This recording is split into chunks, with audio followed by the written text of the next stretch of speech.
Halo teman-teman semuanya, balik lagi dengan saya Fikri Daus. Seperti biasa saya akan bereaction soal sepak bola Indonesia dan juga tanggapan komentar dan netizen soal sepak bola tanah air. Seperti apa tanggapan mereka? Mari kita simak sama-sama. Let's go. Jangan lupa subscribe.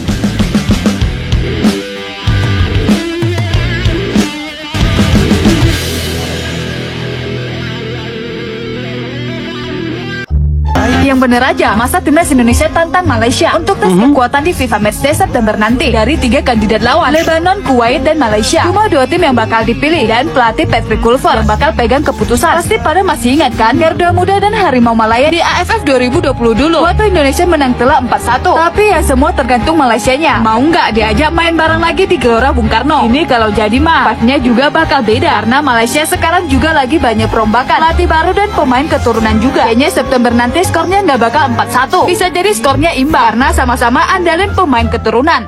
Nah ini keren teman-teman, karena Malaysia punya pemain baru ditambah dengan pemain lokalnya mereka. Indonesia juga begitu, pelatih baru, mereka juga kan baru ganti pelatih, itu si Peter Cech Slamovski yang terbaru kan.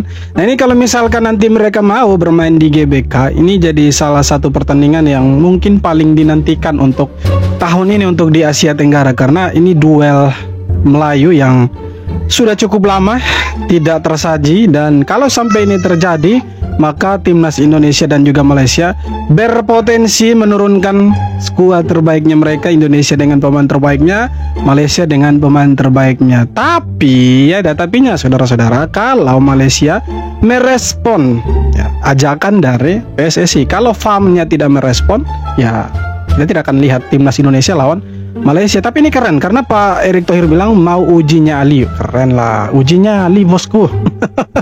Uji nyalinya Harimau Malaya, timnas Malaysia.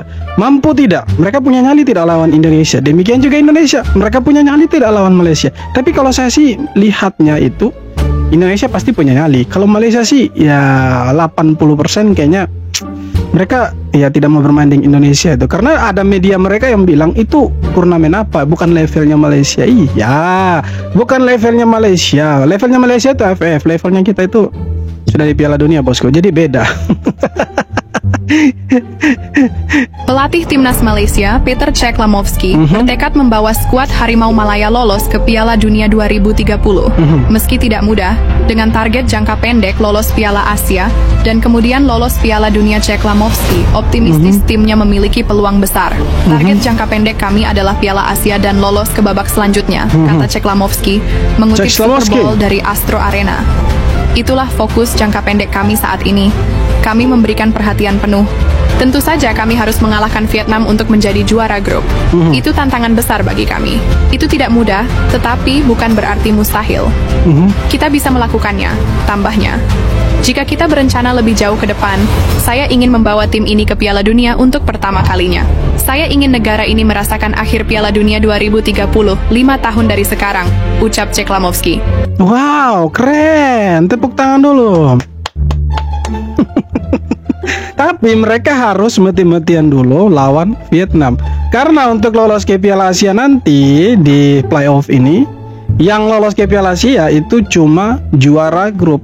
Jadi Malaysia ataupun Vietnam harus mati-matian jadi juara grup. Menarik ini, apakah Vietnam atau Malaysia? Nah yang lebih menarik, si Peter Cech Slamovski bilang mau bawa Malaysia ke Piala Dunia. Sabar dulu bos, kita pasti dukung kalian. Sebagai tetangga yang baik kita pasti dukung Malaysia. Cuma ya lewati dulu Vietnamnya. Kalau sudah bisa main di Piala Asia, baru bermimpi ke Piala Dunia. Sama kayak Indonesia kan, keren itu. Kesal diklaim berdarah Malaysia, Ferdy Druif sampai melakukan tes DNA. Sampai tes DNA.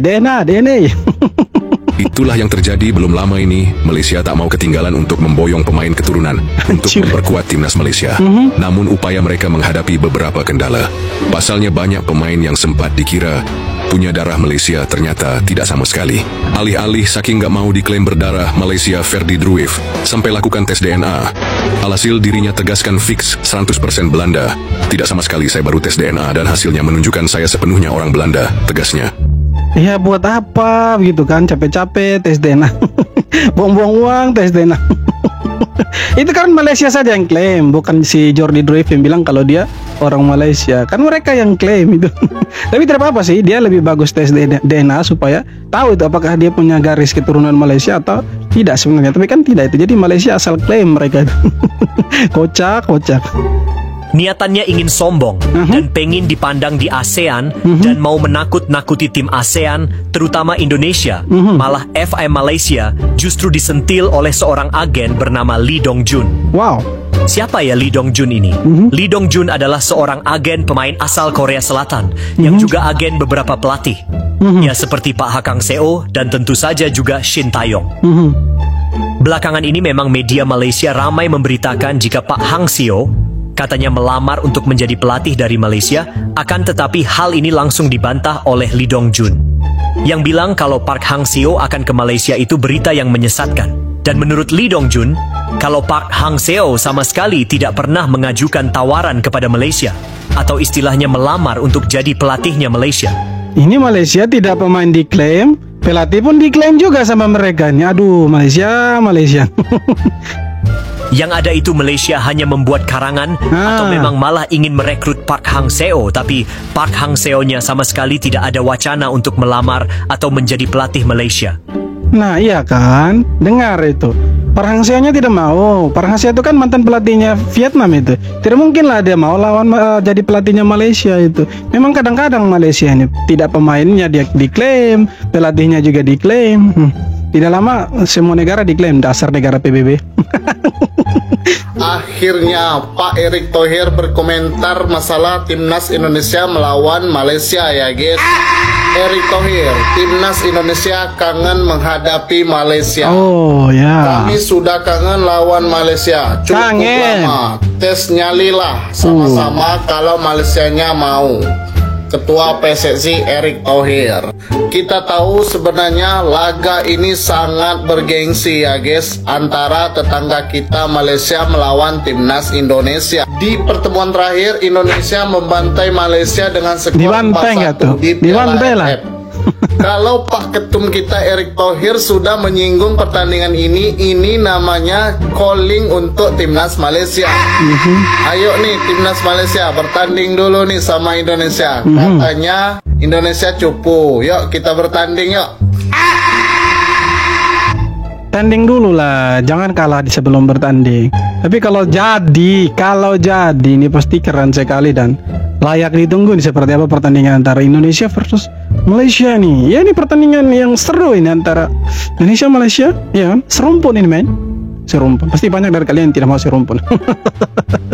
Ketua Umum PSSI Erick Thohir menegaskan tidak akan ada tambahan pemain naturalisasi baru untuk timnas Indonesia dalam 2 laga penting melawan Cina dan Jepang pada Juni mendatang. Tidak ada penambahan pemain. Kita jaga tim yang ada. Katanya, keputusan ini diambil untuk menjaga stabilitas dan kekompakan skuad yang telah dibentuk sejak Maret lalu oleh pelatih Patrick Kluivert. Ketua Umum. Nah, jadi kalau ada yang bilang ada penambahan pemain baru, jangan percaya, belum ada. Mungkin setelah itu baru ada. Mungkin kalau kita masuk ronde keempat baru ada itu, ya kan? Ronde keempat dulu, ronde ketiga ini kan belum ada. Pak Erick Thohir bilang. Jadi kalau ada yang bilang kita kan kedatangan pemain baru, jangan percaya. Pak Ketum bilang belum ada penambahan pemain baru.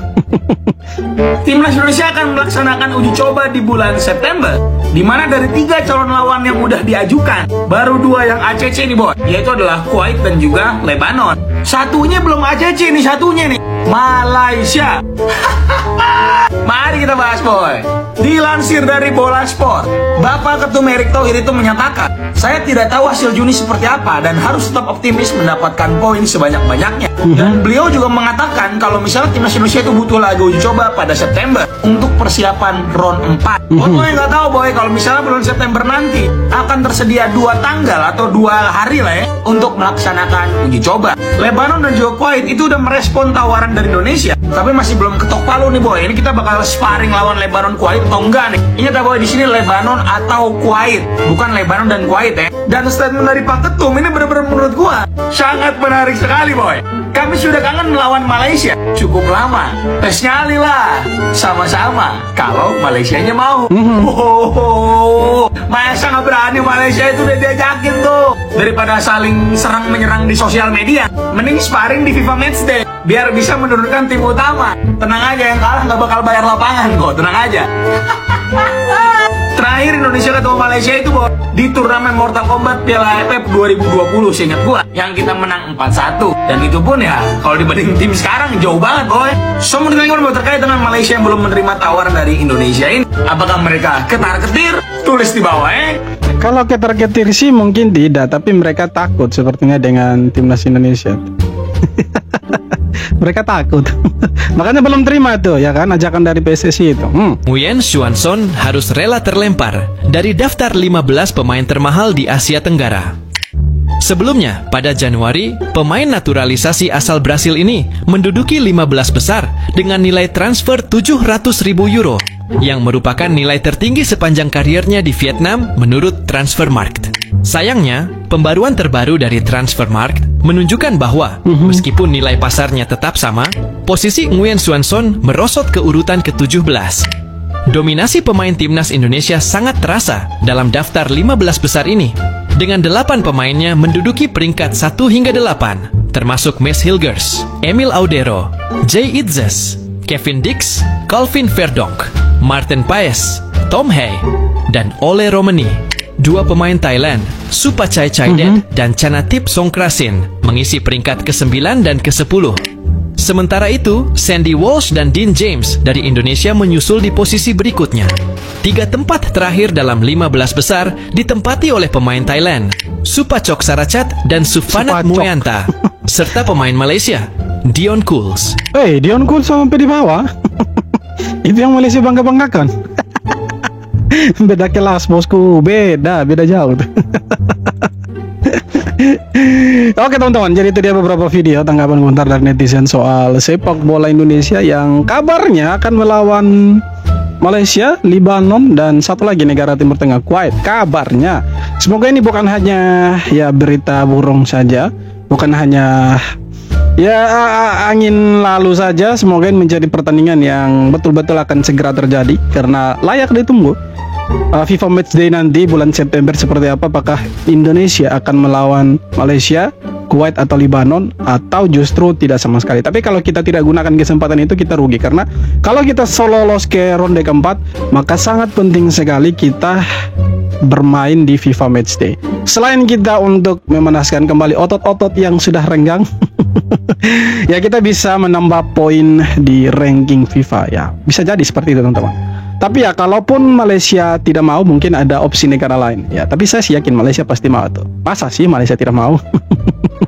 Teman-teman, sekian video kali ini. Terima kasih banyak sudah nonton, dan yang terpenting jangan lupa untuk subscribe. Thank you.